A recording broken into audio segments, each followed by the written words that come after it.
हिंद दोस्तों, स्वागत है आपका हमारे चैनल झारखंड स्टडी पॉइंट पर। आज हम 2024 के जनवरी मंथ के महत्वपूर्ण तथ्यों को लेकर आए हैं और देखते हैं कि इसमें नई नई क्या चीज़ें आई हुई हैं। तो बिना देरी किए चलिए आज स्टार्ट करते हैं। सबसे पहले हम देखते हैं पॉलिटी के पार्ट को। तो इसमें सबसे पहले हम देखेंगे कि नीति आयोग रिपोर्ट जो कि 13 से 14 से लेकर के 22-23 तक का 2013 से लेकर 14 से लेकर के 2022 से 23 तक का जो रिपोर्ट है, जो टोटल 9 वर्ष में जो रिपोर्ट जारी की गई है नीति आयोग के द्वारा, उसमें 24.82 करोड़ लोग गरीबी से बाहर आए हैं। ये रिपोर्ट है नीति आयोग का, ये याद रखने वाली बात है। और कितने लोग गरीबी से बाहर आए हैं? 24.82 करोड़ लोग। दूसरा पॉइंट है कि झारखंड सरकार ने जनवरी 2024 में 17 जिलों को सूखाग्रस्त घोषित किया है हमारे झारखंड में। और 17 जिलों में कितने ब्लॉक पड़ जाते हैं? 158 ब्लॉक जिनको सूखाग्रस्त घोषित किया गया है। अयोध्या एयरपोर्ट का नया नाम चेंज करके रखा गया महर्षि वाल्मीकि इंटरनेशनल एयरपोर्ट। असम के ULFA United liberation front of Assam जो कहते हैं, ये एक उग्रवादी संगठन है। केंद्र और असम गवर्नमेंट के बीच में इसको लेकर के शांति समझौता हुआ है और इसके तहत 700 कैडरों ने समर्पण किया है। UAPA कानून, अब ये क्या है? अनलॉफुल एक्टिविटीज़ प्रिवेंशन एक्ट कहते हैं इसे। इसके तहत आतंकवादी करार दिया जाता है किसी भी आदमी हो या फिर कोई संगठन हो, उसे क्या कहते हैं? आतंकवादी घोषित करार कर देने का जो भी कानून पारित होता है वो इसके थ्रू ही होता है। गृह मंत्रालय ने इसी कानून के तहत मुस्लिम लीग जो जम्मू कश्मीर का है, मसद आलम गुट को गैर कानूनी संगठित घोषित किया है। अब हम देखते हैं थोड़ा वायरस और बीमारी को लेकर के। तो हमारे WHO ने 2024 में केप वर्डे जिसको मलेरिया मुक्त घोषित किया है। केप वर्डे की राजधानी हो जाती है पराया या प्राया। ये एक अफ्रीकी देश है और अफ्रीका का ये 3rd मलेरिया मुक्त देश है और वर्ल्ड में 43वां नंबर पे आता है। अब हम देखते हैं एंटीबायोटिक स्टॉप को किसने किया है। तो हमारे केरल राज्य ने, जो भी हम मेडिसिन के साथ एंटीबायोटिक लेते हैं, केरल राज्य में इसको स्टॉप कर दिया गया है। और इसको स्टॉप करने के लिए ऑपरेशन अमृत चलाया गया है। अमृत का फुल फॉर्म हो जाता है anti microbial resistance intervention for total health. Anti microbial resistance intervention for total health. अब ये केरल के द्वारा आपको याद रखना है कि एंटीबायोटिक स्टॉप कर दिया गया है, यानी करेला खाओगे तो एंटीबायोटिक नहीं मिलेगा, स्टॉप कर दिया गया है। याद करने की ट्रिक है। एंटीबायोटिक होता क्या है? वैसे बेसिकली जानने वाली बात है कि जीवाणुओं के जो प्रभाव को कम कर देता है तो उसको एंटीबायोटिक कहते हैं। बायो मतलब जीवाणु, याद रखना है। एंटीसेप्टिक जो कंटेजियस होता है, कंटेजियस चीज़ों को स्टॉप कर दे, उसको एंटीसेप्टिक कहते हैं। अब है SSB जिसका फुल फॉर्म होता है सशस्त्र सीमा बल। तो इसके जो नए DGP सिलेक्ट किए गए हैं, महानिदेशक बनाए गए हैं, वो है हमारे दलजीत सिंह चौधरी। अब देखते हैं वित्त आयोग के बारे में। 16वें वित्त आयोग जो है, नए जो हमारे चेयरमैन हैं, वो है डॉक्टर अरविंद पनगड़िया। इससे पहले 15वें नंबर पे कौन थे? NK सिंह थे और 14वें नंबर पे YV रेड्डी थे। ये पूछा जाता है कि सबसे पहले वित्त आयोग के महानिदेशक कौन थे, चेयरमैन कौन थे? तो ये थे श्री KC नियोगी। वित्त आयोग एक संवैधानिक आयोग होता है। आर्टिकल 280 में इसका उल्लेख है, राष्ट्रपति द्वारा है। 1951 में ये सबसे पहले आता है। महाराष्ट्र पहली महिला महानिदेशक कौन बनी है महाराष्ट्र की? तो ये है रश्मि शुक्ला, पहली DGP बनी हुई है। नालसा जिसका फुल फॉर्म होता है नेशनल लीगल सर्विस अथॉरिटी, राष्ट्रीय कानून सेवा प्राधिकरण का कार्यकारी अध्यक्ष राष्ट्रपति द्वारा चयनित। इसके जस्टिस जो हैं वो हैं संजीव खन्ना।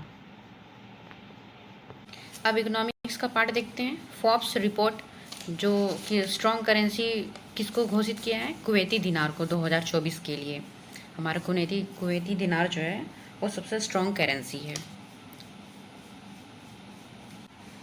अब हम डिफेंस के क्षेत्र में देखते हैं कि भारतीय नौसेना के INS विशाखापत्तनम युद्धपोत की मदद से अदन की खाड़ी में वाणिज्य जहाज में लगी आग पर काबू पाया गया है। तो ये पूछा जाएगा INS विशाखापत्तनम जो कि एक युद्धपोत है, और ये किसके लिए यूज़फुल हुआ है? अदन की खाड़ी में जो आग लग चुकी थी उस पर काबू पाने के लिए INS विशाखापत्तनम को भेजा गया था। अब आती है साइक्लोन स्पेशल ऑपरेशन एक्सरसाइज 2024 का जो चलाया गया है, वो भारत और मिस्र के बीच में थी। ये पूछा जाता है ऑपरेशन साइक्लोन ये किसके किसके बीच है? भारत और मिस्र के बीच है। GFP इसका मतलब क्या होता है? ग्लोबल फायर पावर की सैन्य ताकत रैंकिंग 2024 के अनुसार USA की मिलिट्री फोर्स सबसे पावरफुल है। जैसे कि आप जानते हैं कि पहले नंबर पे हमारा अमेरिका है, दूसरे नंबर पे रसिया है, तीसरे पे चाइना है और चौथे नंबर पे हमारा प्यारा भारत है। चौथे नंबर पे हम देखते हैं भारतीय वायुसेना के AN-32 विमान का मलबा। इसके गायब होने के 7 साल बाद जनवरी 2024 में बंगाल की खाड़ी में ढूंढा गया है। तो ये ज़्यादा इम्पोर्टेंट तो नहीं है, बट पढ़ ही ले तो कुछ गड़बड़ भी नहीं है। अब देखते हैं DRDO ने सशस्त्र बलों के लिए स्वदेशी असॉल्ट राइफल लॉन्च की है।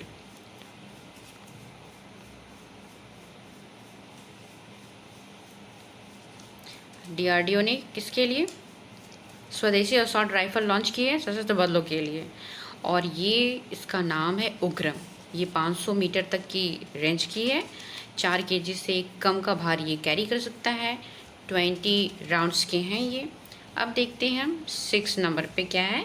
भारतीय नौसेना ने छत्रपति शिवाजी महापुरुष की जो राजमुद्रा यूज़ होती थी उन्हीं से प्रेरित होकर के एडमिरल एफोलेट्स का अनावरण किया है।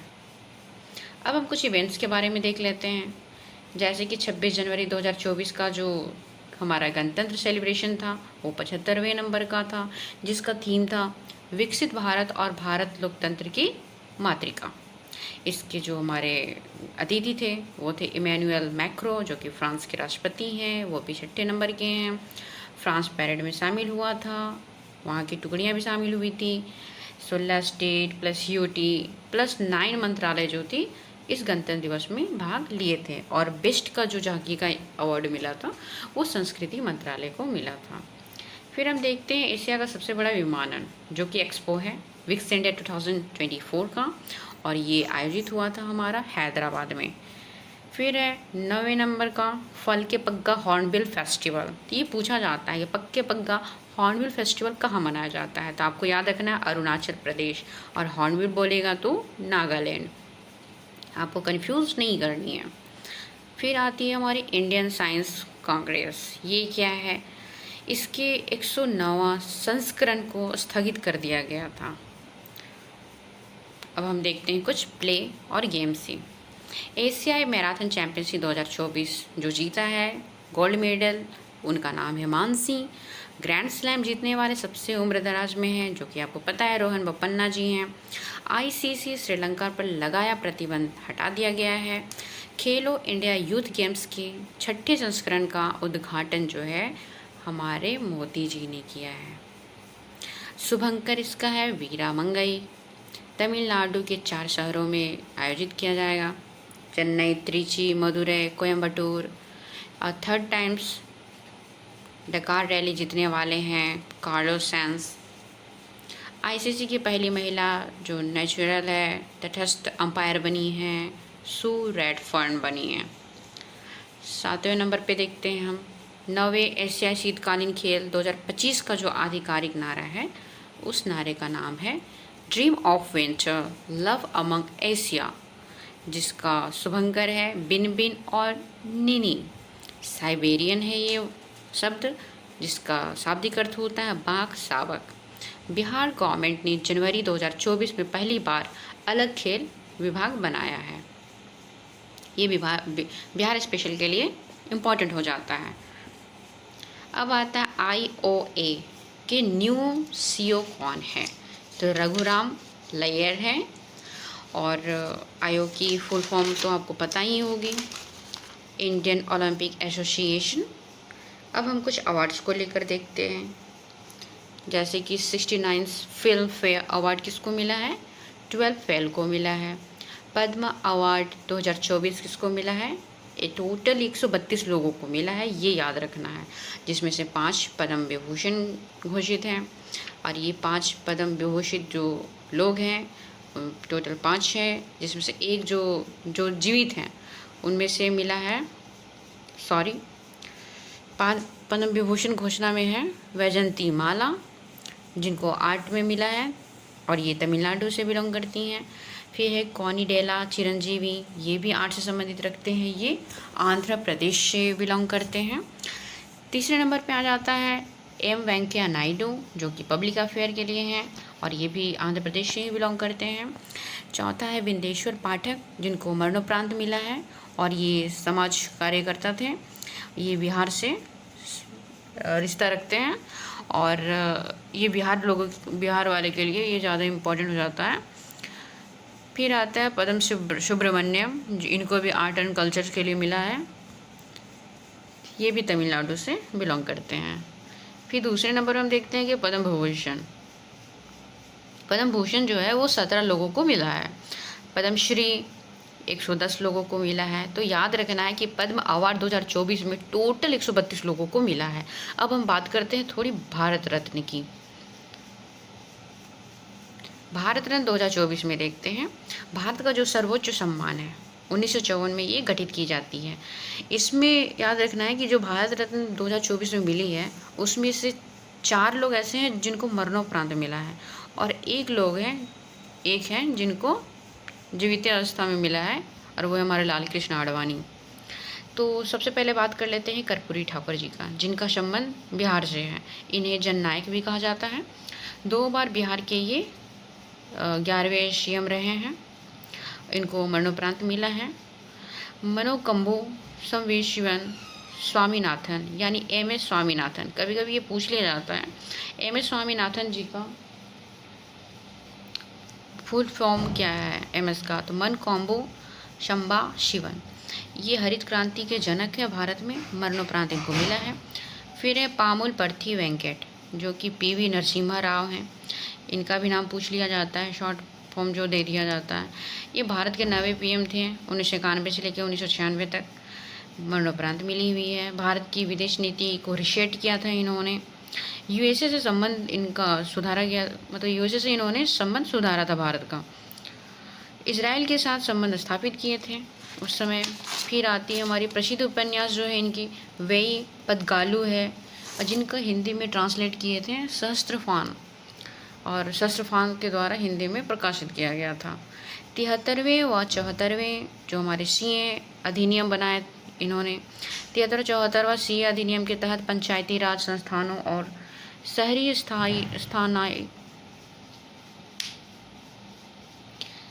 73वें और 74वें CA अधिनियम के तहत पंचायती राज संस्थानों और शहरी स्थानीय निकायों, जिसको ULB कहते हैं, में महिलाओं के लिए 1/3 सीटें आरक्षित करने का भी आदेश इन्होंने दिया था, PV नरसिम्हा राव ने।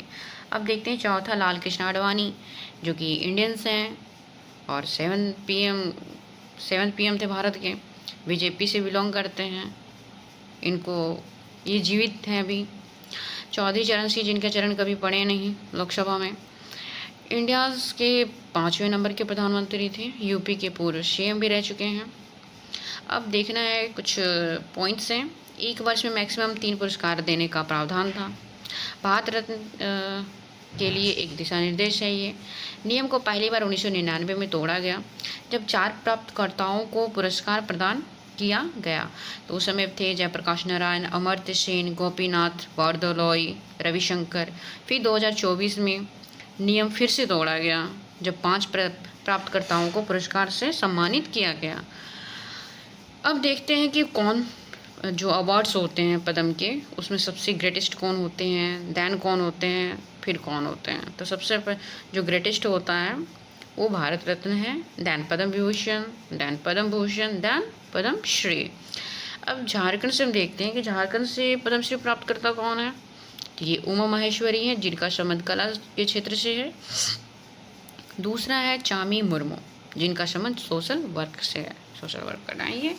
अब देखते हैं सुभाष चंद्र बोस आपदा प्रबंधन पुरस्कार किसको मिला है?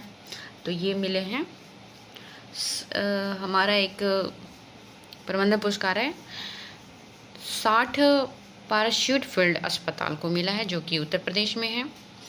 ICC T20 international player of the year 2023 का जो अवार्ड है वो हमारे सूर्य कुमार यादव को मिला है।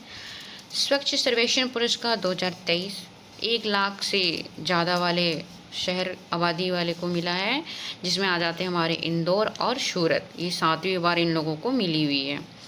अगर छावनी की बात करें तो महू कैंट को मिला है, जो कि मध्य प्रदेश में है।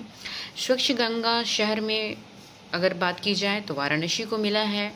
अच्छा प्रदर्शन करने वालों में अगर बात की जाए जिसको स्वच्छ सर्वेक्षण पुरस्कार मिला है तो वह हमारा महाराष्ट्र।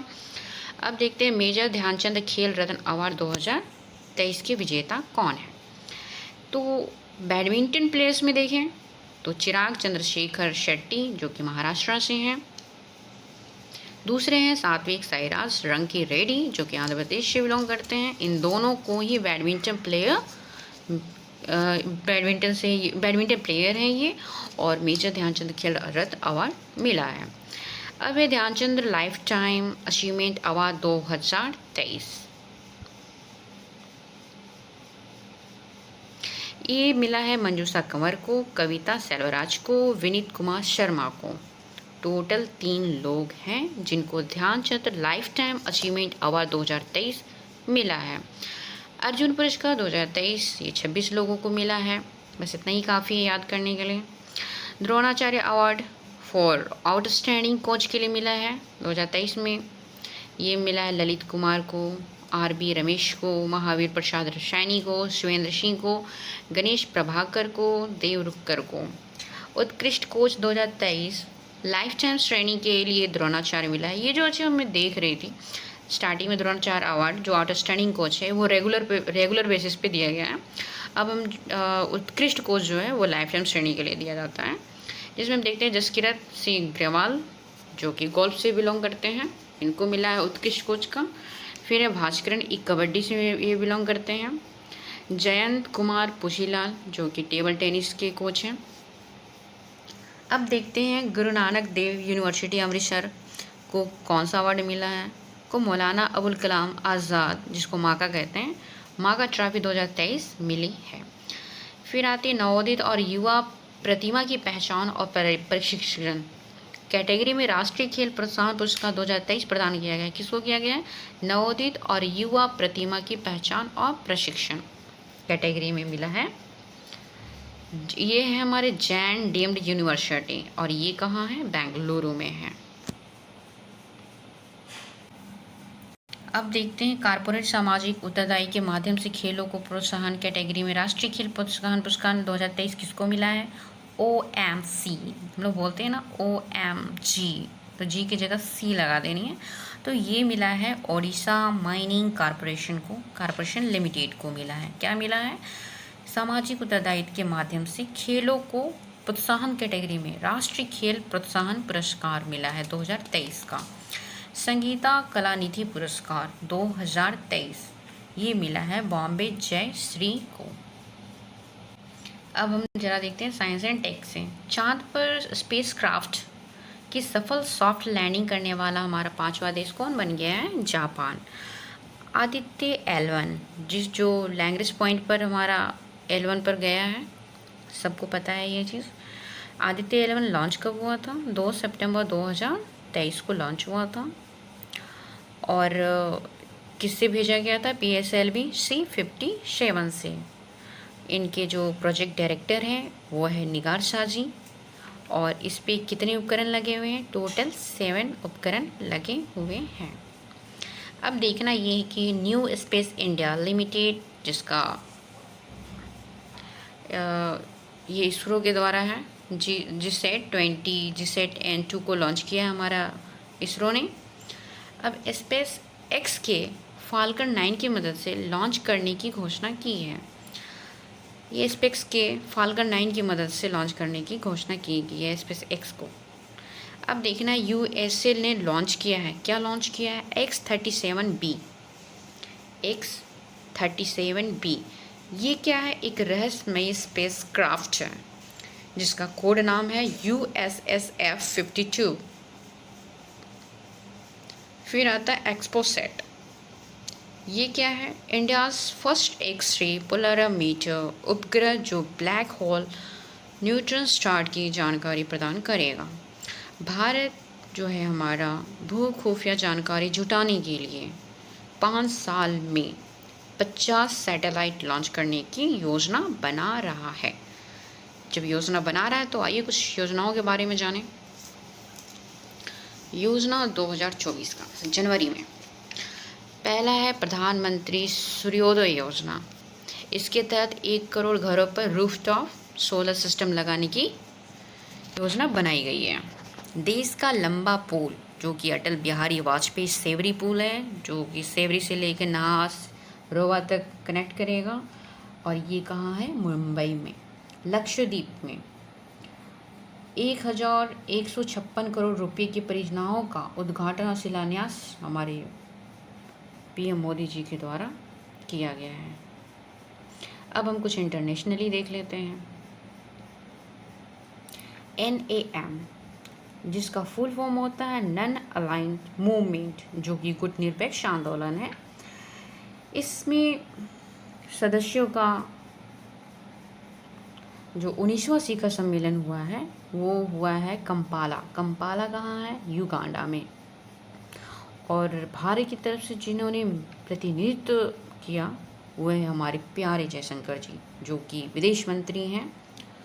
अब हम देखते हैं WEF के बारे में, जिसका फुल फॉर्म होता है वर्ल्ड इकोनॉमिक फोरम, और ये सालाना मीटिंग होती है। कहाँ होती है? देवोस स्विट्जरलैंड में। हमेशा की तरह ये आयोजित वहीं होती है, 2024 में भी वहीं हुई है।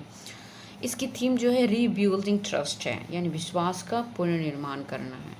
अब आती है IMF के अकॉर्डिंग जो है 40% जॉब जाने का खतरा हमें आर्टिफिशियल इंटेलिजेंस के कारण है। बिम्स्टेक 1997 में सबसे पहले भारतीय महासचिव बने इंद्रमणि पांडे। ब्रिक्स, जो कि ब्रिक्स में अर्जेंटीना को ब्रिक्स का सदस्य बनने का प्रस्ताव रखा गया था और अर्जेंटीना ने ही मना कर दिया। तो ये याद रखा जा सकता है कि किस देश ने ब्रिक्स में सम्मिलित होने से इनकार कर दिया है। 2024 में 5 देशों से बढ़कर 10 हो गई। जैसा कि हम जानते हैं कि ब्रिक्स में 5 देश होते थे, लेकिन अब जो हो गए हैं वो हमारे 5 और हो गए हैं। तो हमें याद करना होगा कि ये 5 देश कौन से हैं। मिस्र है, इथोपिया है, आयरन है, एसए है यानी साउथ अफ्रीका है, UAE ये भी हैं। तो याद करने की ट्रिक क्या है? जैसे हम लोग सीम लगते हैं ना, सीम SIM सीम, उस पर EU लगा दें तो हो जाएगा। S से हो जाएगा साउथ अफ्रीका, I से हो जाएगा ईरान, M से हो जाएगा मिस्र, E से हो जाएगा इथोपिया, U से हो जाएगा UAE। अब देखते हैं पाक पर सर्जिकल स्ट्राइक करने वाली 3rd देश कौन है? ईरान है। यानी पाकिस्तान पर सर्जिकल स्ट्राइक करने वाली कौन से हैं? ईरान है। ये तो लाजमी है, सर्जिकल स्ट्राइक या कुछ भी स्ट्राइक हो सकती है। आइसलैंड आपातकाल घोषणा घोषित किया है। क्यों किया है? क्योंकि वहाँ पे एक वॉल्केनिक इरप्शन हो गई है, और ये इरप्शन जो है वो दक्षिण पश्चिम रेगजेंस प्रायद्वीप में हुआ है। तो रेगजेंस प्रायद्वीप कहाँ है?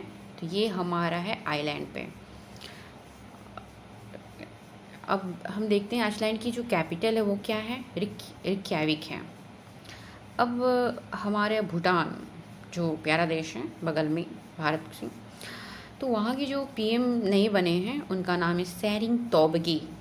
ये जनवरी 2024 में नए नियुक्त हुए हैं, बने हैं।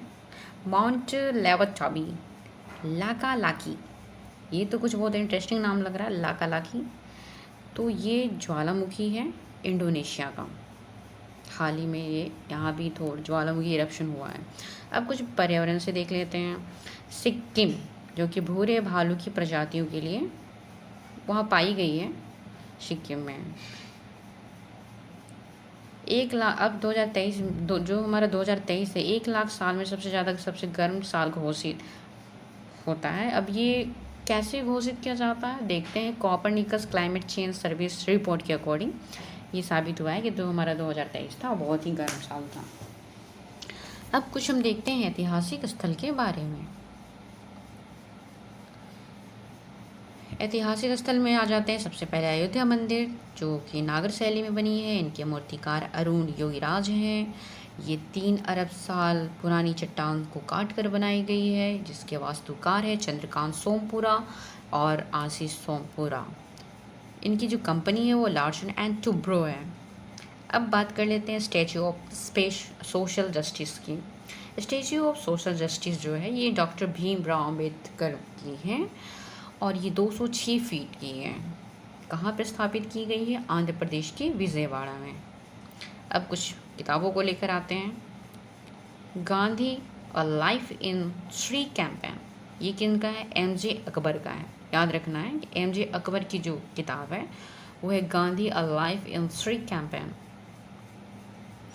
दूसरा बुक है जनरल मनोज मुकुंद नरवणे जी का, जिनका किताब का नाम है for stars of destiny. For stars of destiny ये बुक किसका है? जनरल मनोज मुकुंद नरवणे का। अब है उर्दू भाषा में एक बुक है, साहित्य अकादमी पुरस्कार साबदावा बुक के लिए इनको अवार्ड मिला है, साहित्य अकादमी पुरस्कार, शायर मुनव्वर राना को। और इनका क्या है? इनका निधन भी हो गया है। अब आते हैं हम थोड़े प्रभा अत्रे के बारे में, जिनको आप भी जानते हैं। ये क्लासिकल सिंगर हैं, इनकी भी निधन हो गई है। पद्म भूषण पद्म श्री से सम्मानित थी। उस्ताद राशिद खान, इनकी भी निधन हो गई है और ये 9 जनवरी 1924 को ही डेथ किए हैं। ये भी संगीतकार थे। अब हम थोड़ा GI टैग पे आ जाते हैं। जैसे कि ओडिशा को ले लेते हैं पहले, जिसमें सौर्या लॉन्जिया पेंटिंग है। ये सौरा लॉन्जिया पेंटिंग जो है, इसकी डिज़ाइन आपको झारखंड की जो लोगो है, न्यू लोगो जो निकाली गई है, उस पर जो चित्रकारी है वो सौर्या पेंटिंग से ही ली गई है। ये याद रखने वाली बातें हैं। ये सौर्या पेंटिंग ओडिशा से कनेक्टेड है। फिर है डोंगरिया कॉन्सॉल, ओडिशा का है, जिसको GI टैग मिला है। खजूरी गूड़ा मिठाई, डेकनाल मगसी, सिमली पाल करपू चटनी, ये चीटी की चटनी है, लाल लाल चीटी वाली चटनी। मयूरभंज, जहाँ से हमारी मुर्मू जी हैं। कांति मंडी बैंगन ओडिशा का है। कोरापुट काला जीरा चावल, ये भी ओडिशा का है। ये सारे जो चीज़ें हैं इसको GI टैग में मिली हुई हैं। अब अरुणाचल प्रदेश से देखते हैं किस किस चीज़ों को GI टैग मिला है। वांचो लकड़ी, आदि केकीर जिसको अदरक कहते हैं। हस्त निर्मित कालीन, इसको भी अरुणाचल प्रदेश का है, इसको GI टैग मिला है। वेस्ट बंगाल से देख लेते हैं। तंगोल साड़ी, गारत साड़ी, केरियल साड़ी, कलो ननिया चावल, रामधुनी पागल चावल, सुंदरबन शहद पूछा जा सकता है, जिसको GI टैग मिल चुका है। अब गुजरात में है कच्ची खार एक खजूर, ये खजूर की प्रजाति है जिसको GI टैग मिला है। अब देश का पहला पनडुब्बी पर्यटन प्रारंभ जो हुआ है वो हमारा गुजरात में हुआ है। डोंग करेंसी जो है वो वियतनाम का है। ब्रिक्स में जो 2023 की अध्यक्षता किए थे वो दक्षिण अफ्रीका ने किया था। 2024 में रूस करेगा। अल्वारो जो चक्रवात है वो मेडागास्कर में आया था। अट्टपाडी कंजर्वेशन रिजर्व कहाँ है? महाराष्ट्र में है। तो हमारा वीडियो यहीं तक था। फिर मिलते हैं एक नए वीडियो के साथ, फरवरी माह के करंट अफेयर के साथ। तब तक के लिए मस्त रहें, तंदुरुस्त रहें, पढ़ाई करें और बने रहें हमारे चैनल के साथ। तब तक के लिए धन्यवाद। जय हिंद।